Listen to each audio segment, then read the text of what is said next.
welcome back. This lecture 10 would be on land use transportation model components and future challenges. The different concepts covered in this lecture are components of a land use transportation model, software architecture for urban simulation systems, land use components in existing comprehensive mobility plans, and future challenges. So, starting with the components of land use transportation model, the first component is the accessibility model. So, this model determines accessibility values for users of each traffic analysis zone for access to different land use or activity. Now, this model is not directly affecting any change in the land use or the transportation process, but this is an intermediate model, values of which could be used in other models to determine criteria, determine location choice or determine your decision for a particular family to move, or for other or even for transportation part as well. Now, what is in this particular model is basically connected with the travel demand model, and when the travel time estimation from that travel demand model changes, automatically accessibility of a particular zone also changes.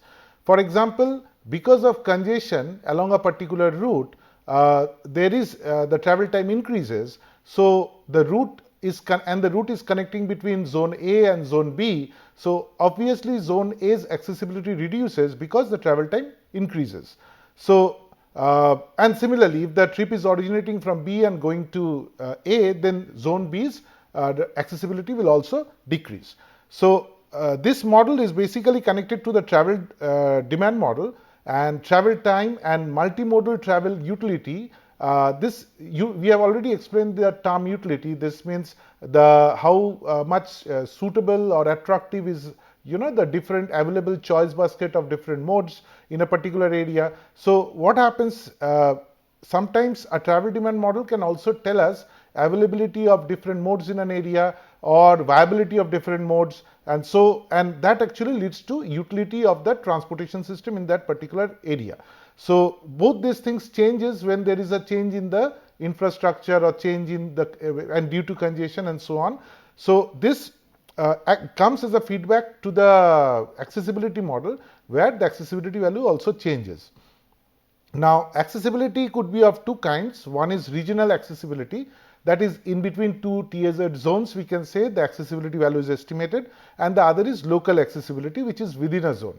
So local accessibility refers to basically how accessible the zone is, probably by foot. That means how easy it is to walk around inside the zone, or it could be local travel using maybe e-rickshaws and all. That also could be, if the zone is large, then we can have intra-zone travel using e-rickshaws. So this is the local accessibility part, whereas that is more related with infrastructure and all. Whereas regional accessibility could be infrastructure. For example, location of a bus stop. If there are many bus stops, the accessibility of that particular zone is high. But similarly, regional accessibility also talks about amount of opportunities that are available for trips for that particular zone, or for the people to do a particular activity. What are the different opportunities that are available? For example, how many movie theaters are there nearby to this particular zone? So that will increase the accessibility. Maybe for recreational trips, it will increase accessibility for this particular zone. So that is what the accessibility model is all about. So after the accessibility model, we have the economic transition models, and this model actually predicts the job creation and loss in a particular urban area. And what it means is during the planning period, or during the time when the model is being estimated, and there are certain jobs which are added, and there are certain jobs which actually moves away from that particular urban area. So that is what this model estimates. And the control totals per sector as per economic forecast also needs to be aligned. That means if we have economic forecast, yearly economic forecast for jobs for each different sector, so once the job creation and loss, this part is modeled for different zones in an urban area, the total of all these jobs created and lost should match with the total of the economic forecast that was there. So that is what control totals talks about. So it's a sort of check to see that the forecast and the actual model matches, both matches. The prediction by both matches. So then comes the demographic transition models. So this model keeps track of births and deaths in households. And again, in this particular model, we also have got control totals as per population forecast. And here both we can check the household size, age or income groups. Probably we have forecast for this particular variables, and we can see that once the total amount of births and deaths are computed for different zones and we add them up, it matches with the control totals of the overall area or with the forecast for this particular area. And we can also match that for each of these birth and deaths. When we add them up, it matches with the forecasted household size or age and income group and so on. So to do this, we require also population or household synthesis and deletion. What means is, if we are doing a survey in a particular urban area, we cannot survey the entire population. We will only survey a handful of people, and they will represent the entire heterogeneous population that is there, and we can create a synthetic population using these characteristics of the population and their the proportion of different socioeconomic groups in that population to create a synthetic population, so that we can apply models, disaggregate models, which actually changes with each person, will have different choices. So that's why we require to expand the sample into a synthetic population.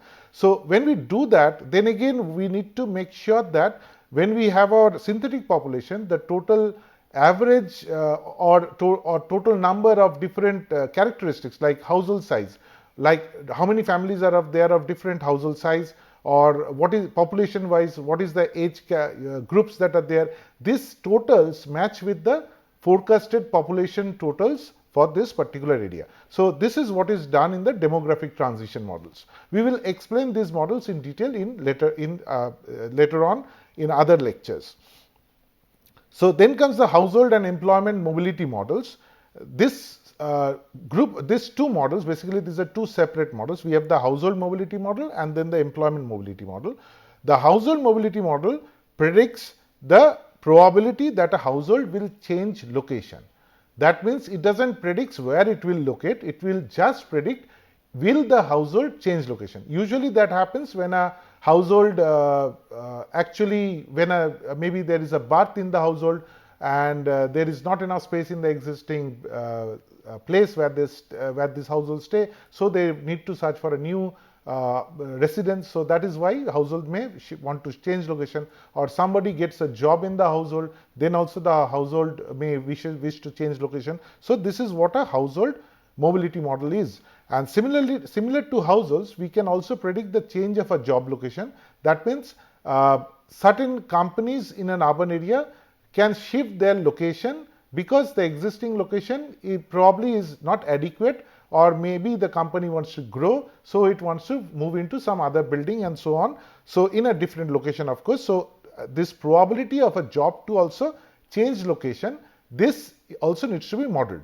So when this happens, what happens is the existing space where this company or the household is occupying, that becomes available in the market for a next family or a next job to occupy, and this group of people are waiting to be allocated to a new area. So this happens in sequence. So in the next part, when in the next model, in the household location choice model, this model determines the allocation of a household without location to a new location. So you see the number of people who was without location, a number of households which were without location,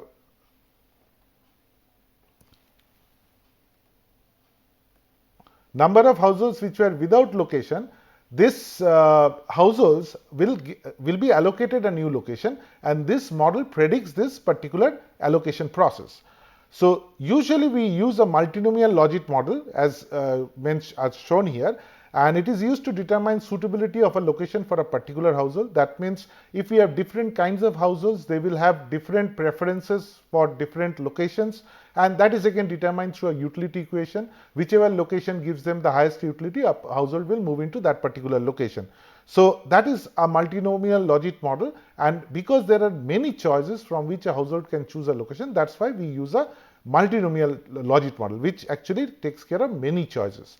And finally, household is assigned to the most suitable location. So once we know the probability of a household to shift to a particular location, the one with the highest probability is the one where the household will shift. So which are the variables considered for this? For this kind of models, we usually require different kinds of variable. Some of the variables are more focused, are related to the housing type or the density or the age of the particular building in which the person is thinking of moving, or which is a choice for a particular household to move, and it could be either plot wise or grid wise, or it could be TSZ wise. That means depending on the scale, we have to generalize. That means if we are looking at a scale where we are looking at TSZs, so TSZ level analysis, in that case we have to say average density for the TSZ or average age of housing in the TSZ, if I want to keep housing as a age of housing as a determining factor, or average price of housing in that particular TSZ. If it is in form of a grid, which is of a smaller scale compared to a TSZ, then it is a bit more accurate. And then if it is plot wise, then it is exact. That means for each plot we can have a price, and the housing can consider this price when considering to move in. So if it is plot wise, we know exactly what the density is or what is the age of that particular building in that particular plot. But if it is grid wise, then we have to take an average for that particular grid, and if it TSZ, it is again average, but of course the size is more, and so the accuracy reduces. And then we can look into the land use mix, density, average property values of TSZ. So this is more about the total characteristics of the surrounding neighborhood or the surrounding TSZ. It could be also a zone surrounding that particular building. So this, if this is done at the TSZ level, in most cases the first two become same, because we cannot have individual plot wise price density variation in a TSZ. So this becomes more or less like a average property value in case of if we take TSZ as the smallest zone that we use in our model. So as you can understand, household location choice models works best when we go for a smaller classification or a smaller zones. For example, we go grid wise, then the model's applicability increases. Local accessibility to retail. So this is another characteristic. So this is where the accessibility model contributes by, we can use the accessibility values calculated through the accessibility model in this one, and it can determine what is the accessibility to retail, and similarly regional accessibility to jobs also could be estimated from the accessibility model. So accessibility, which is basically different parts of different attributes of transportation, then the land use proper characteristics and the plot or the housing characteristics all play a role in a household's location to shift to a particular area. Similar to household location choice, we also have got employment location choice model, and this could be done for home-based jobs and also for non-home-based jobs. So for non-home-based jobs, job location is determined out of empty office space options available for non-home-based jobs. So what it means is, for all new offices, new buildings, which is commercial buildings which have come up, so these are the empty offices for which where a person can move, or offices vacated by other companies who wants to shift their location. These are also available spaces for which a company can move. So this job location or employment location actually looks into this, and then job location and then home-based jobs could be allocated randomly considering household characteristics constant. So whereas non-home-based jobs are in commercial areas, whereas in commercial land use we have to shift them, whereas home-based jobs are basically jobs which could be carried on in home, and that means that certain households are more susceptible to have a home-based job in them. For example, a household having only a single person and he is already employed in a non-home based job probably doesn't have a home based job. But a household which has got two persons without any job, and probably one of the persons is among the houses, or both the persons is engaged in a home based job. So that's why it could be, so we can randomly consider existing housing where this home based jobs could be allocated, but at the same time we need to take into consideration the different household characteristics which could act as constraints in the model to determine where these home based jobs would be allocated. And then variables considered,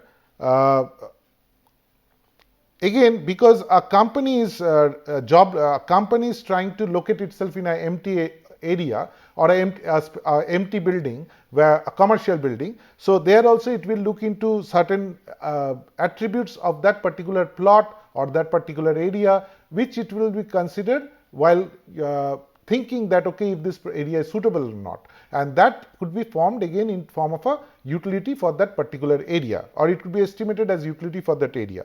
So price, type, density, age of office space, again the same is similar to housing. It could be plot wise, grid wise, or TZ wise. These are the parameters for that particular plot or that particular grid, and then it could be average land values, land use mix, density, sector wise jobs available at the TZ level. So we can also, if we are looking at TZ level, then we look at average land price for that particular TZ, or the land use mix and density for the TZ, and the different types of jobs for different sectors available in that particular TZ, which can also play a role in my location choice. But location choice is actually the choice of the plot. So the more number of jobs are there, or a type of job is there, there is chance according to the capacity of that particular TZ, how many jobs it can take in. That also can be considered while allocating a particular job in a particular TZ. And similarly, we have a regional accessibility to population. This parameter could also be considered, which is again the transportation component in this particular model, which shows that okay, with improvement in transportation infrastructure or accessibility, then there is more chance for a company to move into a particular location. So the next model is the real estate development model. So this model actually predicts where new development or redevelopment is going to happen. That means not all, certain amount of redevelopment happens all over the city, but new development occurs only in certain areas which are growing areas, or which are the areas which have been added to the urban area recently, or areas where there has been a satellite township has come up in along with the existing town. So these are the new development that had areas, and this new development could include any kind of building. We can have many categories of building. We can look like we can define them as commercial, retail, housing. Then we can have subtypes. Housing could be of high-end residential, or for residences for middle income group, or it could be plotted housing, and so on. And similarly, retail could be of different kind. Commercial buildings could be of different kind as well. And in this particular model, construction decision of real estate developers is determined in terms of type and location. So both the type and location of that particular construction is actually determined, and here again we use a multinomial logic model which is used to predict probabilities.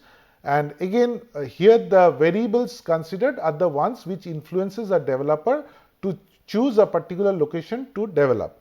For example, land price, policy constraints, land use and building use, and then again plot wise, grid wise, TZ wise. This could be the variables which influences a choice of a developer to build in a particular area, or it could be proximity to transportation infrastructure and other TZ characteristics. Our developer will always want to build in an area where there is adequate transportation, and because if he is building commercial, then it should be accessible from different parts of the city, and so on. So depending on the commercial or retail, housing, or whatever kind of new development, the kind of proximity infrastructure that is more favorable also could be considered, different kinds of infrastructure could be stressed upon as well.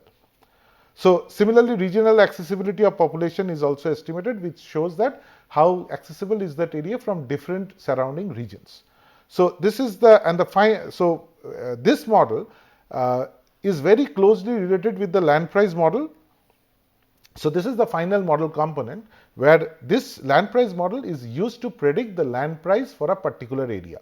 Now, land price model again, the land price of a particular area varies as per the infrastructure of that area, as per accessibility of that area, and it could be based on many other factors. So when land price changes, automatically this again directly doesn't changes the land use or choice or the transportation choice of people, but actually they actually influence the choice of a particular business to move somewhere or a particular person to choose a housing somewhere. So this is how the land price model influences the overall land use transportation interaction process.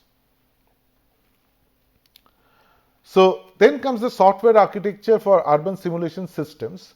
Now, I use the term urban simulation systems because, as you can understand, there are several model components like real estate development model, household and development mobility models, accessibility models, economic and demographic transition models, household and employment location models, so land price models. So there are several models which are running together, and each input from one is going as output from one is going as input to another model, and so on. And so all the different components has to be tied up, and that is the job of the software, and that is what the software architecture actually decides how these things would be tied up and how the simulation will run. That means which one model will be run at what sequence and so on. So like in any programming, we have a main program from where we can call different functions or where we can initiate classes. So we have the model coordinator, and this model coordinator is the one which decides the overall flow and sequence of the program and how one iteration will happen, and then how the data from one iteration gets stored, and then again we take those data and take it as input for the next iteration and so on. So this sequence, how the entire modeling will run, is determined by the model coordinator.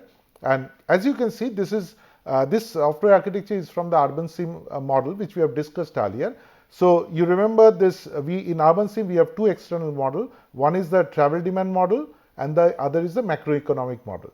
So macroeconomic model, along with the control totals when we are doing population synthesis, job synthesis and so on. So this part is particularly run at the beginning, and once this part is run, then we can also run the other models after that, because initially we require estimates for population, jobs and so on, and then we can also go for certain user specified events and scenario assumptions where we can envisage certain scenarios like at a certain area, or we can say that certain infrastructure has come up, or in certain events or certain kinds of we can decide that okay, certain area will have a higher density. All these inputs could be given before a model is run, and once it is given, we run the component models in sequence one after another, considering the relationship between this particular model. For example, the land price model computes the land price, the accessibility model computes the accessibility for a particular area.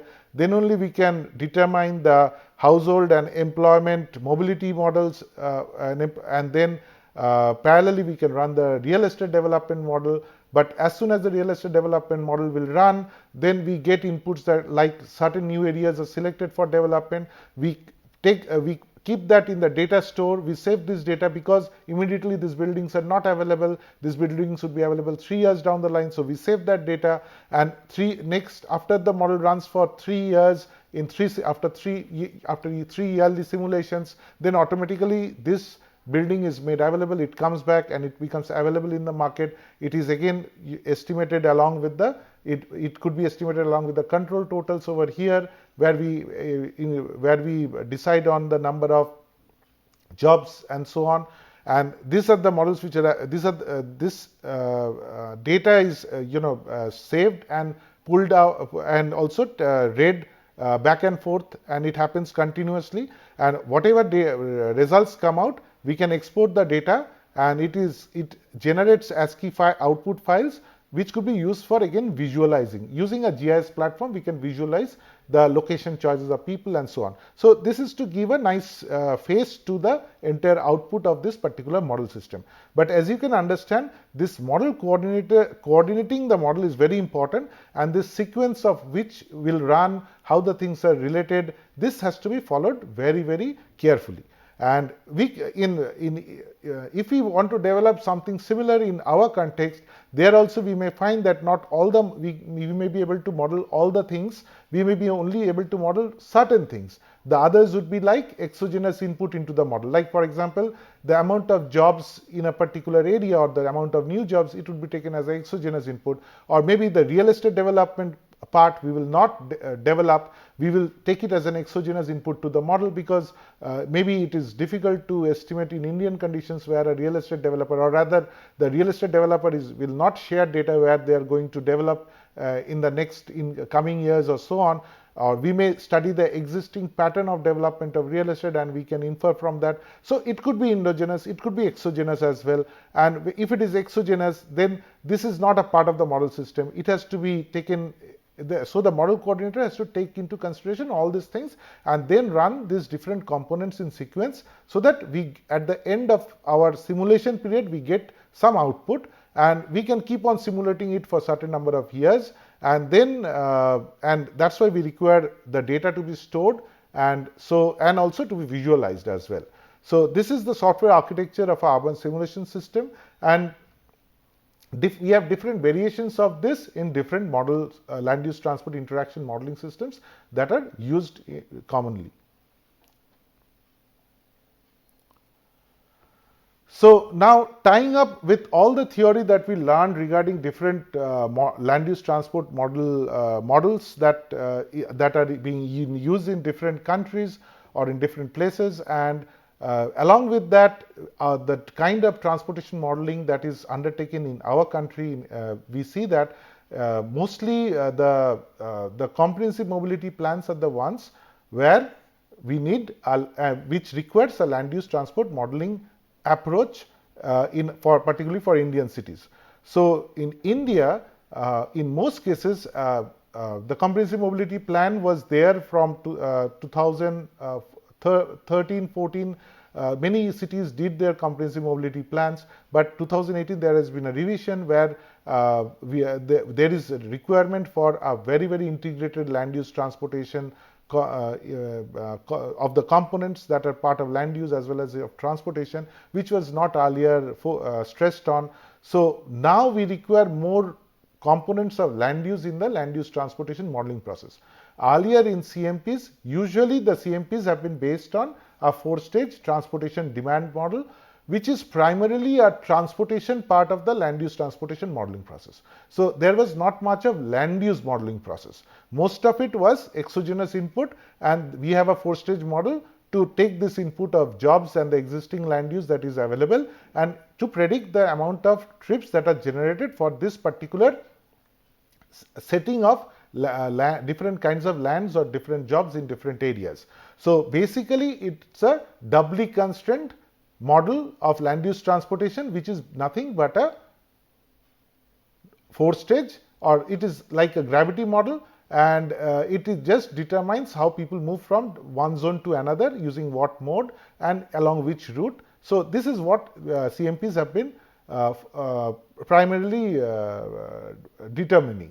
And then what happens, this is usually in CMPs we determine for the business as usual scenario, and then based on whatever has been given in the master plan, like proposed land use or proposed or projected population, projected jobs, we can use those data and then develop the scenarios, or we can have also separate scenarios as well. But primarily if we go with the master plan projection, using that we can also determine the transportation requirement for that particular urban area using a 4-stage model, and that what was happening in earlier CMPs. So growth scenarios can mean that what are the, in addition to whatever has been projected in master plan, certain other growth scenarios like certain new areas where development can come up, or maybe TOD could be thought of in certain areas. This kind of things were thought of, and we can plan for higher density of development in those particular zones, and that also means that new jobs or new population will be allocated to those new TOD zones. So this is what was being done. So there was no proper modeling of how the land use is transforming. What was done was we take inputs, exogenous inputs of how land use is going to be in the future years, and based on that, what should be the transportation requirement, or if the transportation is adequate or not. So, and the allocation process of population and jobs, and in most cases, was based on existing density, capacity, and accessibility characteristics of particular zones. That means in 4-stage models, as we have discussed in the Hyderabad development plan, there have been different zones have been designated, the total area has been divided into many TIZs.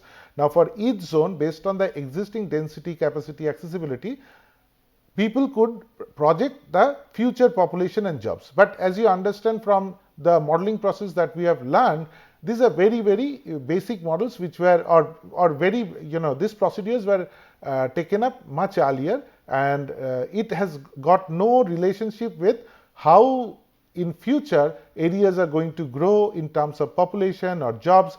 If we consider that the existing trend will continue, then only this thing is valid. So as we can see in existing CMPs, we neither have a real estate development model, we neither have location choice models for households and jobs, neither we have vehicle ownership and land price models. And what is done is taking certain scenarios, we can say that okay, this will happen, and accordingly we can predict the transportation requirements for a particular city. So if we look at the different CMPs that have been taken up, like in Mumbai, it's a standard 4-stage travel demand model using the M software. Then in Bangalore, it's again a traditional 4-stage integrated land use transportation model using the Cube software. And in Kolkata, we have a CMP, but there is no information available if a model has been done or if a software has been used. Then we take Visakhapatnam, a conventional 4-stage model is done, but the document doesn't mention what kind of software has been used, and so on. So as we see that primarily in Indian urban areas, CMPs have been basically only the transportation planning component, and it has got no planning or no modeling or no determination of the land use component that is going to happen. So the comprehensive transportation study for Hyderabad metropolitan area, we have shared the TIZs for this particular study, and here the land use, just as an example, land use growth scenarios have been estimated, and population and employment distribution has been done as per the land use growth scenarios. There have been different scenarios have been constructed. In scenario 1, it is done as per past trends. Population projection has been based on time series data, and employment projection has been based on certain logical assumptions which come along with that. And in scenario 2, the existing master plans available for that particular area has been considered, but it has been found that the master plan or development plan overestimates the population, and then certain modifications was done, but more or less it has adhered to the land use and proposed land use that has been given in the master plans, and that is the future land use for that particular urban area.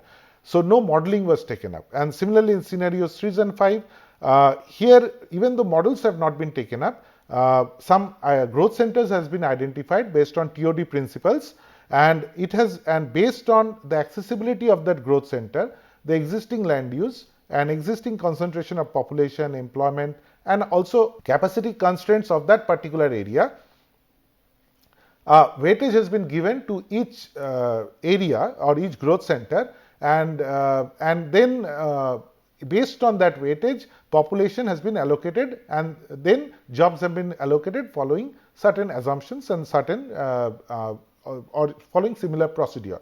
So this is what has been done. So formally we can see that there is no prediction of land use transformation, no prediction of location choices. So that is missing in this particular models.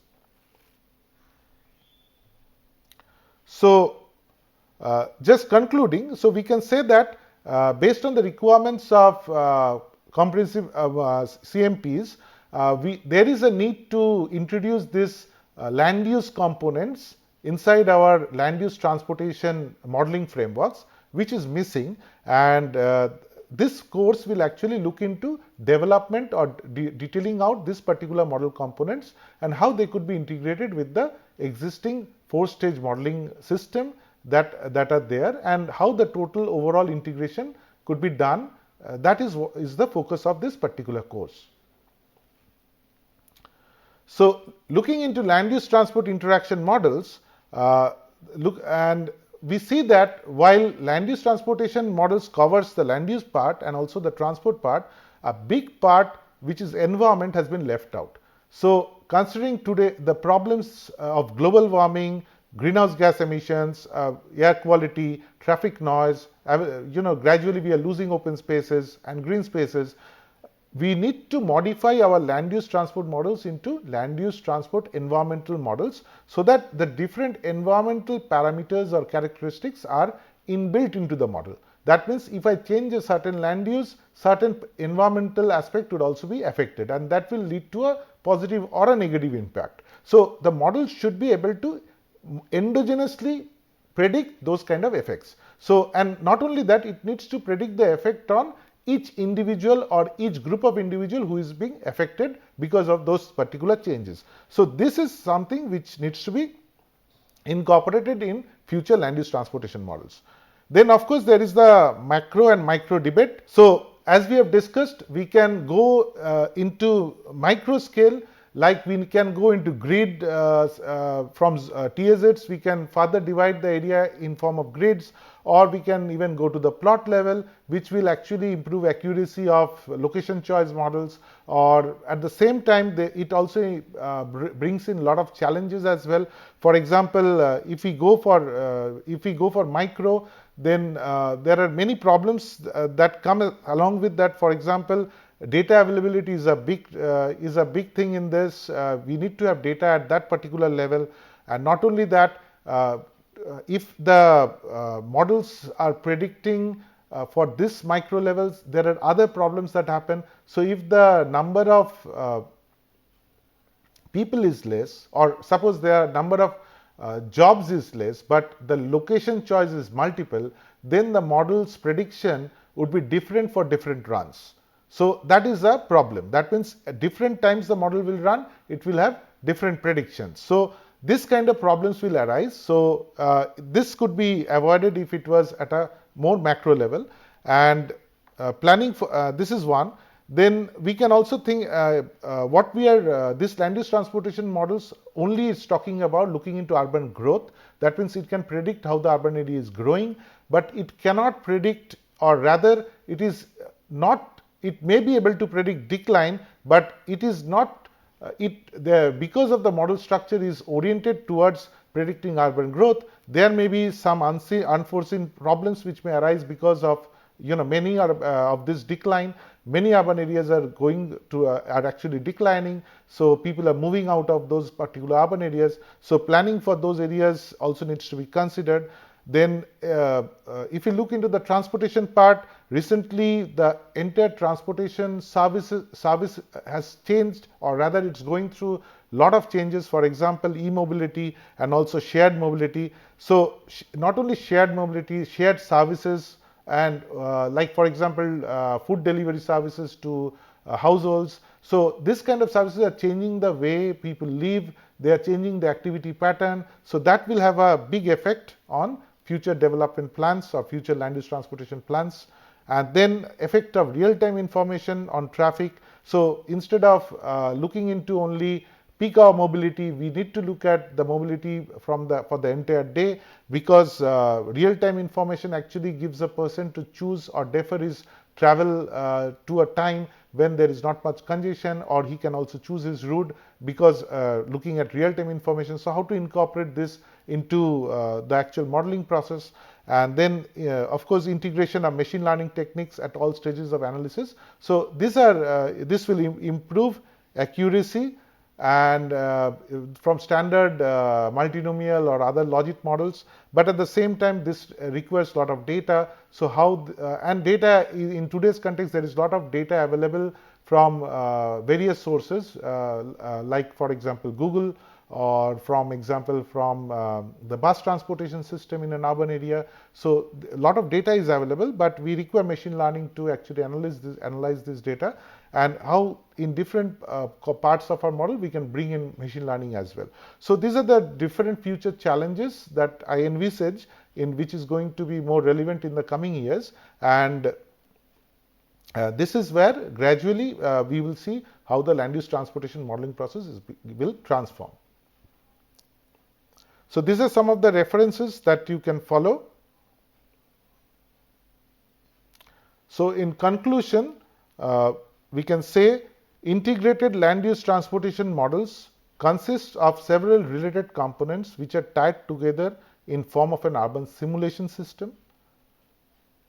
And currently, advanced urban land use planning models for Indian cities are yet to be deployed. So we have basic models, which is primarily the transportation part. And considering current requirements and developments, there is need to further modify land use transportation models to be more sensitive to policies and their effect on environment. Thank you.